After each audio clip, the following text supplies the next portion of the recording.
CNBC Africa Power Lunch, welcome back.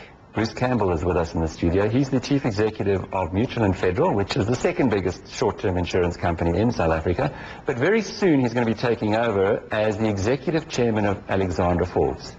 Bruce, good to have you here. Last night on our MoneyWeb Power Hour on the radio, David Shapiro, who's a well-known market commentator, said the reason for the increase in the share price of Mutual and Federal yesterday is that you're out of the way. So now Old Mutual's going to make a bid to buy out the minorities. Yeah, well, either way, I don't mind because I'm still a shareholder, so if I benefit from it.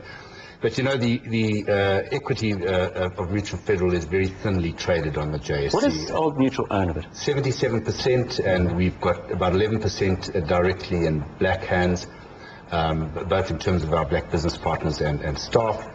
And the rest of the 11% is free float on the Johannesburg Stock Exchange. So it is very thinly traded. It does sort of bump around a little bit. So someone takes and has a rumor or has an idea and can push the price to the degree that that's right, that's right. And clearly we heavily invested ourselves in the equity market. So if the equity markets are moving well, in a general sense, the short-term insurance industry sector will also move well. And you're going to have to stop talking about we very soon when you refer to Mutual and Federal. It's very difficult. It's been 34 years with the same company, 9 years as a CEO, so it's quite an emotional wrench, but it's time, David. You know, I've always said that the period of tenure for... David was the other guy. Yeah? Alec, I'm David Shapiro. Normally see you together. That a period of tenure of a CEO is a finite one, and maybe it's 10 years, and I've done... Where do you get this from? You've been reading too many Harvard Business School books, I'm sure. No. The pace of business change today is such that you need to have new thinking.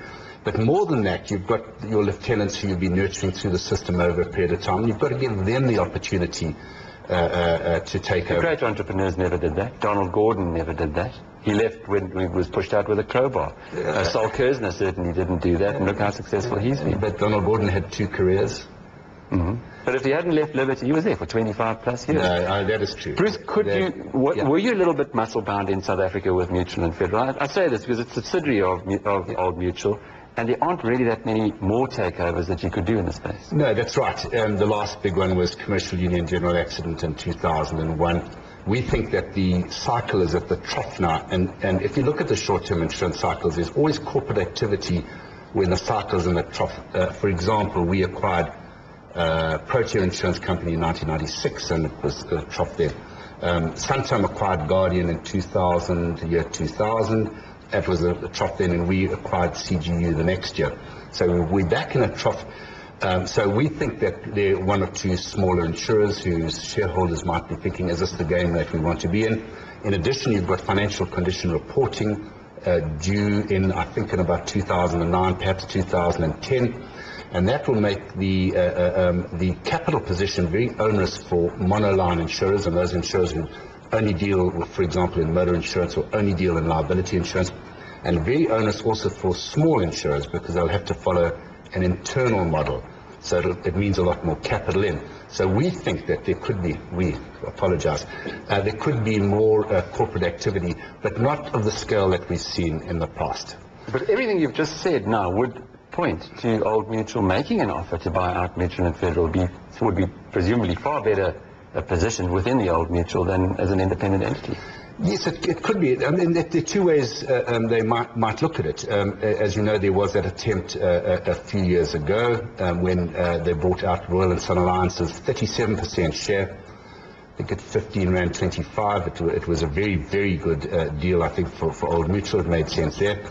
But they failed in terms of the taking out the rest of the minorities, and you know that is history. So it would make a lot of difference. It would allow the greater collaboration between Nedbank, Old Mutual, and Mutual Federal to take place, and that's the vision essentially of Bob Head, who's head of the African operations.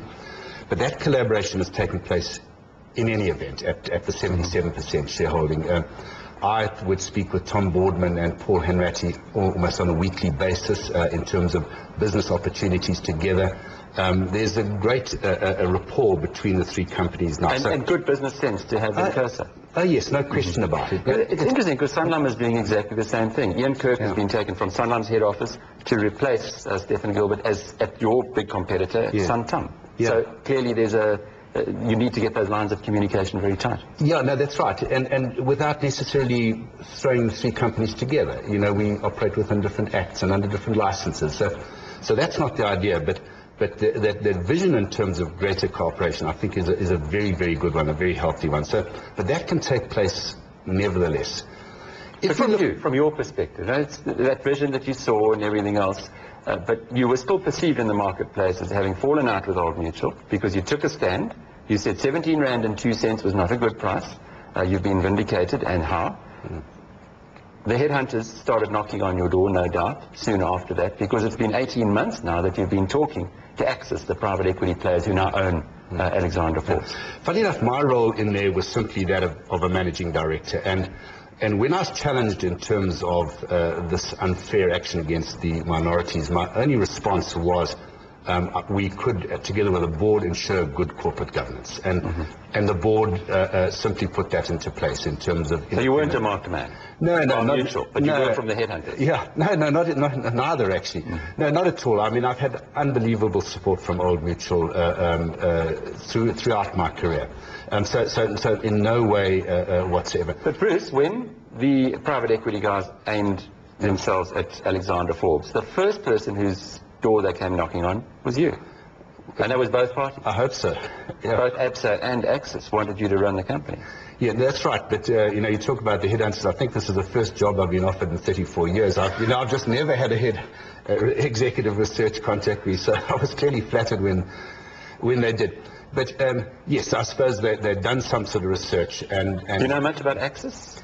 Actis. Yes, as a private equity, yeah, I've got to know them over the last 12 months or so. You know, they needed an indication really, really early on in order to establish the funding as to whether I was remotely interested or not. And I couldn't really get into any depth of conversation because I didn't want to be accused of being duplicitous in any way. If you CEO of a listed company, that's got to be your focus. And so I was very, very cautious about that.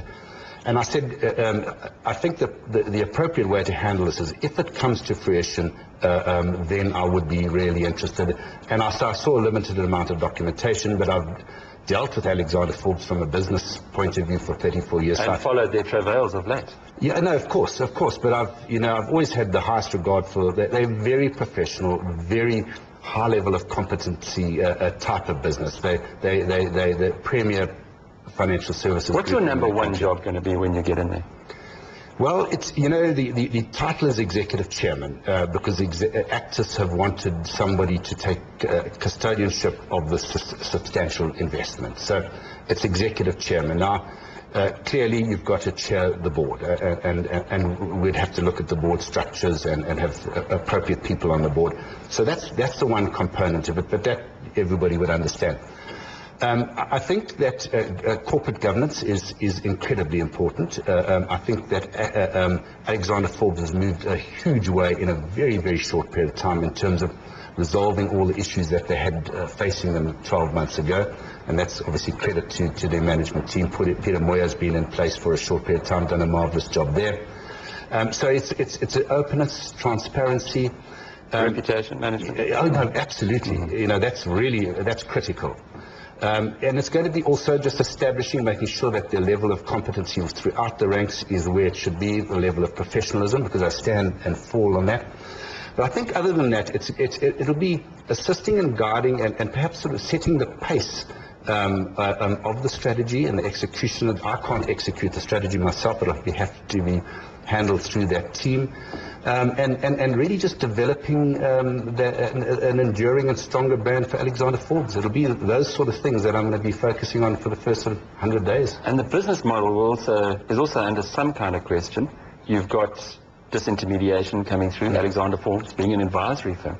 Yeah, I've actually got a very, very bullish outlook, Alec. You know, one's aware of disintermediation and the direct insurance environment. I've had to face that from a mutual federal perspective. But if you think in terms of leading up to 2010, and maybe that's just a notional sort of time period, the parastatals and the quasi-government CapEx budgets run through to 2025. So they're going to need help. Yeah, of course, advice. Bruce Campbell, the Chief Executive at the moment of Mutual and Federal, a company that he's managed incredibly well over the last 9 years, and he's going into a really hot seat as Executive Chairman of Alexander Forbes. I've got a feeling, although it's going to delist Alexander Forbes, in fact today is the day that the shareholders of the company get sent their dividend or their checks for the buyout of Alexander Forbes, so a historic moment as well. I've got a feeling we're going to be seeing Bruce from time to time here on CNBC Africa's Power Lunch. Time now to go across to the United States, where Squawk Box beckons.